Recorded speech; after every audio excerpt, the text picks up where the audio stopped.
E quais os caminhos a seguir como um constelador na água? Nas constelações na água, o profundo emerge de maneira muito simples. Olha só, o profundo das profundezas da água, né? Vocês não tem água aqui atrás, né?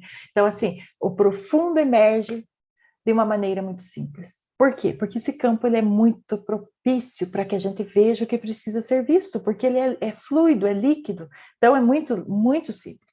Nas constelações na água, podemos encontrar soluções que curam a alma. Olha essa alma com A maiúsculo. Quando eu coloco alma com A maiúsculo, é a alma do sistema familiar. O decisivo no trabalho das constelações na água é o constelador entender que a realidade que se tornou visível é muito mais importante do que ele. Tá? Então, o eu como consteladora, eu abri um campo, aquilo ali que apareceu é muito mais importante do que eu. Para ser constelador, é preciso, antes de tudo, ter muita humildade. Terceira coisa que eu quero que vocês anotem: para ser constelador, é preciso ser humilde. O constelador não faz perguntas indiscretas. Essas perguntas atraem a energia do constelado para o próprio constelador. Lembra que eu disse que a gente não pergunta nada, a gente não quer saber de nada, né? Fica aquela cara de paisagem e só pega o tema. Quanto mais o constelador sabe, mais isso tem um mau efeito nele mesmo. Então, gente, faz muito mal para nós. Igual eu falo, a gente já cuida do nosso sistema, já tem tantos constelados e tal, e daí você vai ainda trazer mais coisa para você. Cuida da tua coisa, das tuas coisas. Mas ele entra na situação e pode se emaranhar. Então, não pergunte. Então, quarta coisa, não perguntar nada para não emaranhar. Não perguntar nada para não emaranhar. Tipo assim, simples, tá? Um constelador emaranhado não vai fazer um bom trabalho. O bom constelador é reservado, não pergunta quase nada, quer saber muito pouco e só assim ele pode trabalhar, sem atrair a energia do campo do constelado para ele. Porque se eu pergunto muita coisa e sei muita coisa, eu trago essa energia do constelado para mim e não vou conseguir fazer a constelação. Ou se fizer, não vai ser uma constelação assim adequada. Deixando a energia. Quando eu não pergunto nada para o constelado, eu deixo a energia com ele, com as pessoas que realmente importam.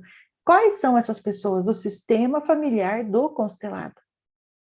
Se o constelador é curioso demais, ele está se considerando mais importante que o sistema familiar a ser trabalhado. Então, assim, conte tudo para mim, porque eu sou muito mais, eu quero saber tudo. Se o constelador pergunta muito por curiosidade, todos do sistema familiar perdem sua concentração.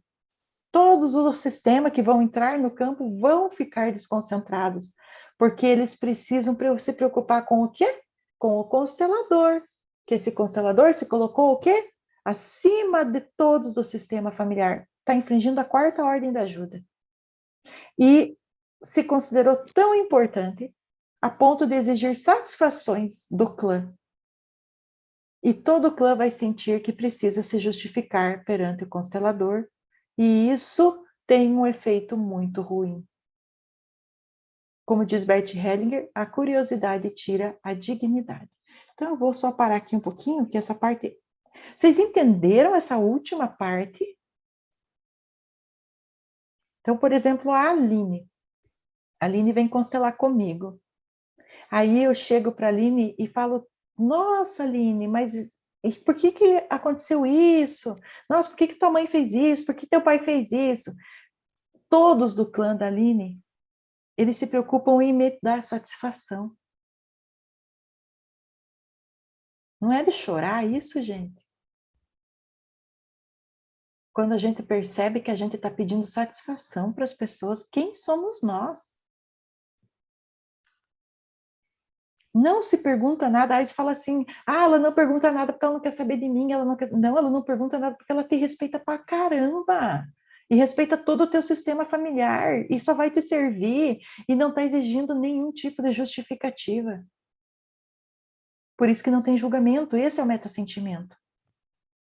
Eu não sou amiguinha do Ademir se eu ficar fuçando a vida do Ademir para constelar o Ademir. O que eu estou fazendo? Eu estou desrespeitando o Ademir e estou desrespeitando todo o clã dele e ainda estou exigindo que o clã preste atenção em mim. Vocês conseguiram entender isso? É a Sim. mesma coisa que você chegar numa casa cheia de gente, uma família estranha que você nunca viu na vida, e bater na porta, entrar e falar assim, viu? O que aconteceu aí? Por que aconteceu isso? Por que não sei o quê? Eu tô até vendo eu lá na casa da Tina, chega lá, a Tina tá com toda a familiaridade dela, eu chegar lá para. Como que a Tina ia me receber? Nossa, Lu, só chamei você aqui para almoçar, Lu. Agora você fica fuçando aí coisa da minha mãe, do meu pai, você quer saber intimidades? É ou não é constrangedor, Tina? Ou eu, né, tipo, tô na minha casa, né, daí a Paula vem também, e a Paula chega lá e começa a perguntar para mim, mas por que que teu marido fez isso? E o teu pai, quando você era pequena, por que que ele fez isso? Né, Paula? É estranho. Eu Sim. sempre digo, eu acho que o Bert Hellinger era a pessoa que todo mundo falava que ele era muito, muito seco, mas ele é a pessoa mais bem educada que eu conheço no mundo. Verdade. Mais bem educada, né, gente? Então vamos continuar aqui. Então, entenda que a curiosidade, ó, anotem isso, a curiosidade tira a dignidade. Então vamos lá. Dando sequência aqui. O constelador sempre trabalha de forma contida e age sem atuar. Olha só, gente, que legal essa imagem. Uma mão, um boneco de marionetes e a mão manipulando. Constelador não manipula a constelação. Ele não pega e não fica fazendo conforme o que ele quer. Entenderam?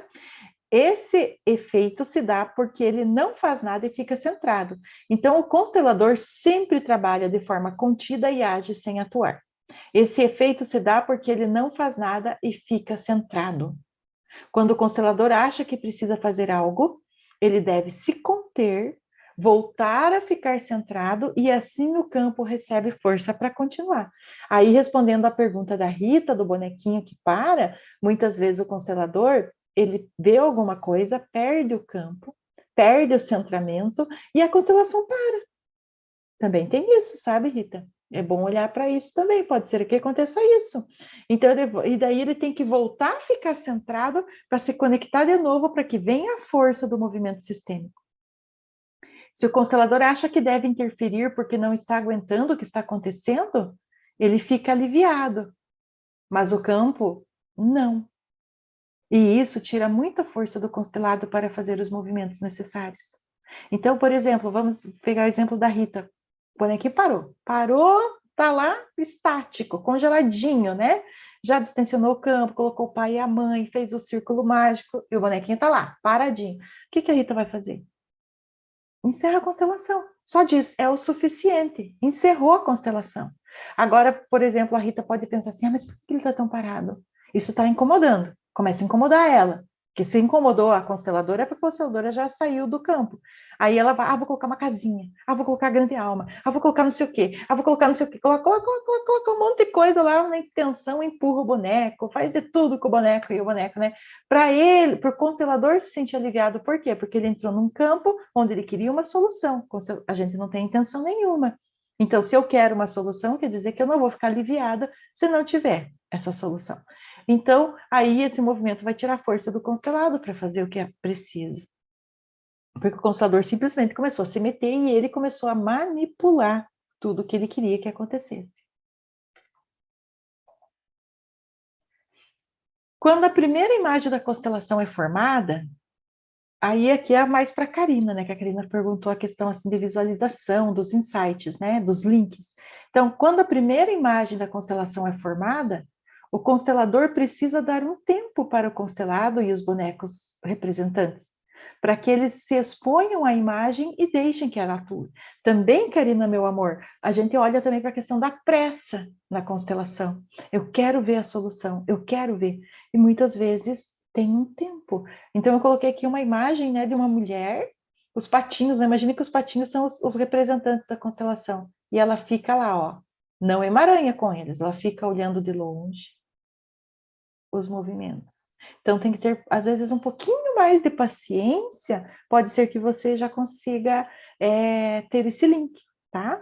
Então, alguns consteladores perguntam depressa demais e interrompem o movimento sistêmico que se manifestará através dos bonecos que estão no campo. O constelador, então, espera e pode pedir informações adicionais ao constelado para o próximo passo, Se tiver constelando presencial, igual a Paula falou que ela quer fazer presencial. É super útil fazer o presencial. É muito rico também. Só que, igual eu falei para a Paula, ela tem que olhar se ela quer fazer isso porque ela quer servir dessa forma ou porque ela está emaranhada e precisando de apoio do constelado. A partir do momento que ela se definir, aí está liberado o campo para trabalhar assim. E aí, se for nesse caso, ela pode pedir uma.